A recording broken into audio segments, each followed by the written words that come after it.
Welcome back to my channel. आज हम करने जा रहे हैं एक छोटी सी एग्जाम्पल 2.2 की, ताकि आप अच्छे से देख सकें कि किस तरीके से हमें क्वेश्चंस को सॉल्व करना है। चलिए देखिए, फर्स्ट एग्जाम्पल लिया मैंने, इसी तरीके से आपने बाकी सारे क्वेश्चंस को भी सॉल्व करना है। देखिए अभी हम क्वेश्चन उतार लेते हैं। तो क्वेश्चन मैंने यहाँ पे बनाया है x² + 7x + 10। ये छोटी सी एग्जाम्पल है। हमें फर्स्ट ऑफ ऑल सबसे पहले इसमें क्या करना होता है, जो x² है उसका जो कोफिशिएंट होगा उसको हमने लास्ट वाला जो नंबर होगा ना, कांस्टेंट नंबर, उससे मल्टीप्लाई करना है। पहला स्टेप आपका ये है। देखिए x² के साथ तो कुछ भी नहीं है, यानी कि x² का कोफिशिएंट क्या है आपका 1। अगर किसी के साथ कोई नंबर या कुछ नहीं है तो उसका कोफिशिएंट 1 होता है ऑलवेज।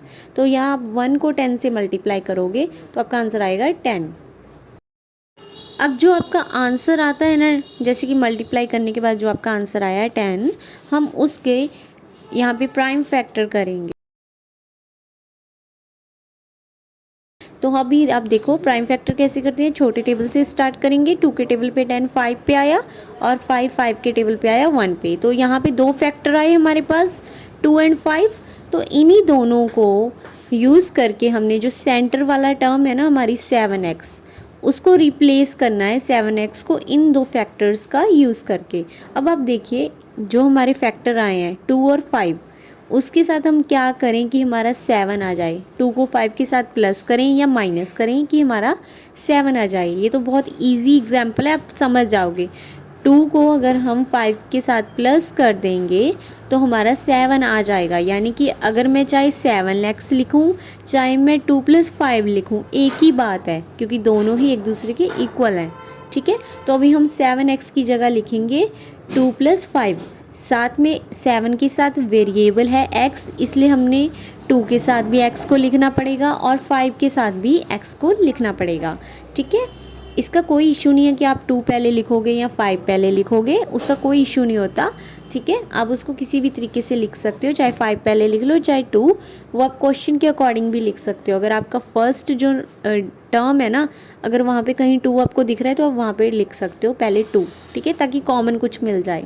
चलिए इसको सॉल्व करते हैं। सॉल्व कैसे करना है, फर्स्ट जो आपकी टर्म है x² उसको एज इट इज़ लिखना है, प्लस को एज इट इज़ लिखना है। सिर्फ जो सेकेंड टर्म है 7x, उसकी जगह हमें रिप्लेस करना है इन फैक्टर्स के साथ। ठीक है, 7 की जगह हम लिखेंगे 2x + 5x। हमने x क्यों लिखी, क्योंकि 7 के साथ भी x थी। ठीक है, 7 को अगर रिप्लेस किया है उसके साथ तो उसका वेरिएबल तो लिखना ही है। अब नेक्स्ट प्लस और 10 सेम आएगा, सिर्फ सेंटर वाली टर्म हमें रिप्लेस करनी थी, वो कर दी। चलिए फर्स्ट स्टेप हो गया। अब देखिए, अब एक ये टर्म एक वो टर्म, ठीक है, एक पार्ट वो डिवाइड हो गया अलग से और दूसरा पार्ट ये डिवाइड हो गया। दोनों पार्ट्स को डिवाइड कर लिया हमने। पहली टर्म है हमारी x² + 2x, दूसरी है +5x + 10। अभी पहली टर्म पे आओ आप फटाफट से, देखिए क्या इन दोनों टर्म्स में से कुछ कॉमन है। दोनों में कुछ कॉमन है, देखो ध्यान से, दोनों में कॉमन है x। फर्स्ट वाले में भी x आ रहा है और सेकंड वाले में भी, तो x आपका बाहर आ जाएगा। अब देखिए ब्रैकेट के अंदर क्या आएगा, यहाँ से हमने x तो कॉमन ले लिया, यहाँ से 2x थे, एक x बाहर आ गया तो एक x हमारा अंदर बचेगा। ठीक है, 2x थे ना, एक बाहर ले लिए तो एक अंदर बच गया। प्लस का साइन सेम, यहाँ से भी हमने x को बाहर ले लिया है तो अंदर क्या बचा 2, क्या बचेगा अंदर 2। अब हम ब्रैकेट को क्लोज करेंगे।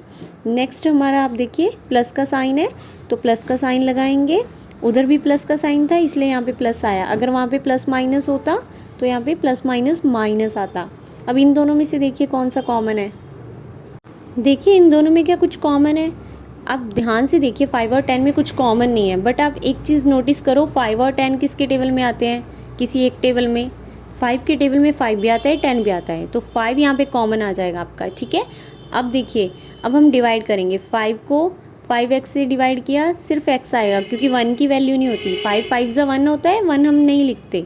प्लस का साइन एज इट इज़ आया। ठीक है, अब 5 को जब हम 10 से डिवाइड करेंगे तो हमारा आएगा 2। यहाँ पे हमने डिवाइड क्यों किया, क्योंकि यहाँ पे हमारी दोनों जो टर्म्स थी ना 5x + 10, दोनों में नंबर थे। जब दोनों के पास नंबर होते हैं तो हमें डिवाइड करना होता है। अब हमारे पास क्या है x + 2। ठीक है, समझ गए आप। 5 को 5 से किया 1x, प्लस का साइन सेम, 5 को 10 के साथ किया 2। 1 हम नहीं लिखते। अब आप देखिए, अगर आपने सही किया होगा तो आपकी दोनों ब्रैकेट के अंदर सेम आएगा, x+2 अगर सेम नहीं आया मतलब आपने कुछ गड़बड़ किया है, ठीक है। अब हमने पहले क्या करना है, हमने जो ब्रैकेट के अंदर लिखा हुआ है उसको पहले लिखेंगे हम। ब्रैकेट के अंदर क्या लिखा है, x+2, उसको अलग टर्म बना के लिख लेंगे। तो यहाँ पे हमारी फर्स्ट टर्म होगी x+2, सेकंड होगी जो हमारे बाहर बचे हैं x+5, ठीक है, जो बाहर बचे हैं वो सेकंड टर्म होगी, इजिकल टू 0। हमें इसको 0 के बराबर करना होता है, ठीक है। अब हम इसकी पार्टीशन करेंगे क्योंकि हमारे पास दो आंसर आने वाले हैं, ठीक है। x+2 इजिकल टू 0, इसको एक साइड लिखेंगे क्योंकि दोनों ही टर्म्स हमारी 0 के बराबर हैं। और सेकंड टर्म हमारी क्या है, x+5, इसको भी इसी तरीके से लिख लेंगे, इजिकल टू 0। अब ध्यान से देखिए, x की वैल्यू हमें चाहिए तो x हमारा यहीं पे रहेगा, और प्लस का 2 है, जब वो दूसरी साइड जाएगा तो वो माइनस का 2 बन जाएगा। तो हमारे पास यहाँ पे आंसर क्या आया, x-2। इसी तरीके से सेकंड तरफ भी हम इसी तरीके से करेंगे, ठीक है। x इजिकल टू -2, क्योंकि साइन चेंज होंगे ना, इजिकल टू इधर आ जाएगा। इसमें भी x की वैल्यू चाहिए हमें, ठीक है। x इजिकल टू, यहाँ पे जो 5 है वो प्लस का है तो दूसरी साइड जब जाएगा वो माइनस का हो जाएगा, ठीक है। तो यहाँ पे हमारा आंसर आया x इजिकल टू -5। देखिए, दो आंसर आए हमारे। हमने इन्हीं क्वेश्चंस के अंदर यही करना है, जो फर्स्ट हमारा आंसर होता है उसको हम कहते हैं अल्फ़ा, और जो सेकंड आंसर होता है उसको हम कहते हैं बीटा, ठीक है। अल्फ़ा और बीटा, अल्फ़ा बीटा, इसके कुछ दो हमारे पास होते हैं फॉर्मूलेज। पहला फॉर्मूला होता है जिसके अंदर हमें सम ऑफ इट्स ज़ीरो करना होता है, यानी कि अल्फ़ा जो आया है और बीटा जो आया है दोनों आंसर को हम प्लस करेंगे, ठीक है। और इसको प्लस करने के बाद जो आपका आंसर आएगा वो किसके बराबर होगा, -b/a के, ठीक है। अल्फ़ा हमारे पास क्या है, अल्फ़ा हमारे पास -2 आया था, और बीटा हमारे पास क्या आया था, -5। आप -2 और -5 को ब्रैकेट के अंदर लिखना, बिकॉज दोनों ही माइनस के हैं,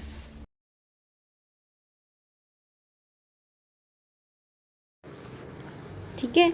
अब हम इसको हमेशा पीछे से स्टार्ट करेंगे सॉल्व करना, प्लस माइनस क्या हो जाएंगे, माइनस, ठीक है। माइनस का 5 आ गया और यहाँ पे -2 एज इट इज़ है, इसको ब्रैकेट के अंदर लिख लो।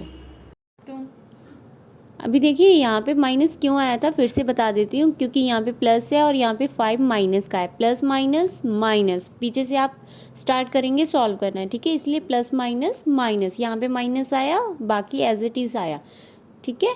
अब हम इसको सॉल्व करेंगे। अभी देखिए, इसको सॉल्व करेंगे, दो माइनस है हमारे पास, जब दो माइनस होते हैं माइनस माइनस क्या हो जाएगा, प्लस। 2 को 5 के साथ जब हम प्लस करेंगे तो हमारा आ जाएगा 7, ठीक है जी। अब इसका जो आंसर है वो हमारा इक्वल किसके होगा, -b/a के, ठीक है। -b, जो माइनस है इसके अंदर वो फॉर्मूले का माइनस है। अब देखिए, क्वाड्रेटिक पॉलिनोमियल की फॉर्म क्या थी, ax² + bx + c, ठीक है। यानी कि ये जो हमारा क्वेश्चन है, यहाँ पे ax² ये है, bx ये है और c ये है, यानी कि ये जो है ये आपका a है, ठीक है, इसको हम a कहेंगे।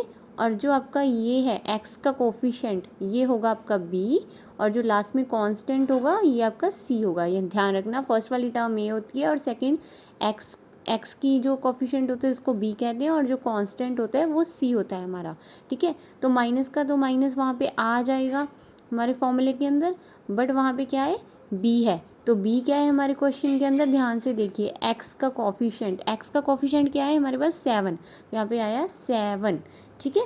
अब देखिए, अपॉन में क्या है, a क्या है हमारे पास, जो फर्स्ट टर्म है, फर्स्ट टर्म क्या है, x², तो x² का हमें सिर्फ कोफिशेंट लिखना है, कोफिशेंट x² का तो कुछ है ही नहीं, अगर कुछ भी नहीं होता तो क्या होता है, ऑलवेज 1 होता है, ठीक है। तो इसके नीचे अपॉन में 1 आ जाएगा। यहाँ पे एक छोटी सी गलती हुई, देखिए, माइनस माइनस तो प्लस हो गए, बट बड़े के साथ माइनस था तो आंसर में भी माइनस आपका आएगा, ये ध्यान रखना, ठीक है। जब भी आपका बड़े के साथ माइनस होता है तो आंसर में माइनस आता है, ओके, ठीक है। अपॉन में मैंने 1 लिख दिया, बिकॉज a की फॉर्म जो थी, a की वैल्यू जो थी x का स्क्वायर कुछ नहीं था, 1 था, इसलिए नीचे 1 आया, और b हमारे पास 7 था तो हमने 7 लिख दिया, ठीक है। 1 इसलिए आया क्योंकि x का स्क्वायर यानी कि x का कोफिशिएंट हमारा 1 था, ठीक है। 1 की वैल्यू नहीं होती डिनोमिनेटर में, सिर्फ हमारे पास बचा -7, तो ये इक्वल आ गया, मीन्स आपने सही किया है। अभी बी पार्ट में क्या था हमारे पास, बी पार्ट में हमारा जो फॉर्मूला था, ठीक है, फॉर्मूला ही कह सकते हो आप इसको, प्रोडक्ट ऑफ इट्स जीरोस। अभी क्या करना है, हमें प्रोडक्ट करना है, यानी कि मल्टीप्लाई करना है ए और बी को, सॉरी अल्फ़ा एंड बीटा को, ठीक है। अल्फ़ा हमारा जो आया था -2 उसको, और बीटा हमारा जो आया था -5 उसको मल्टीप्लाई करेंगे अभी हम। आपका आंसर आ जाएगा 10, ठीक है। 10 सिर्फ यहाँ पे आएगा सिंगल, मतलब माइनस नहीं आएगा। क्यों? क्योंकि जब हम मल्टीप्लाई करते हैं, दो माइनस होते हैं तो माइनस से माइनस कट जाएगा, ठीक है। आप इसको ऐसे भी याद कर सकते हो कि अगर आपके इवन नंबर हैं, लाइक मतलब 2 नंबर हैं, ठीक है, और दोनों को मल्टीप्लाई कर रहे हो तो उसका माइनस कट जाएगा। अगर 3 नंबर्स को मल्टीप्लाई कर रहे हो और तीनों ही माइनस के हैं तो वहाँ पर आपका आंसर में माइनस आएगा। चलिए, यहाँ पे 10 आया। अब आप देखिए C/A, सी क्या है हमारे पास, 10, ठीक है। क्वेश्चन में सी क्या है, 10, और ए क्या है, ए हमारा क्या था, x² का कोफिशिएंट क्या था, कुछ भी नहीं, मतलब 1।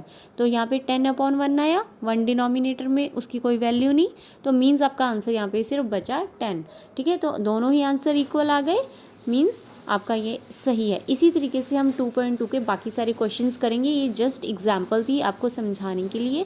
आई होप आपको बहुत इजी लगा होगा। अभी हम क्वेश्चंस करेंगे तो आपको और इजी लगेगा, बिकॉज जैसे जैसे प्रैक्टिस करोगे तो इजी लगेगा। Thank you.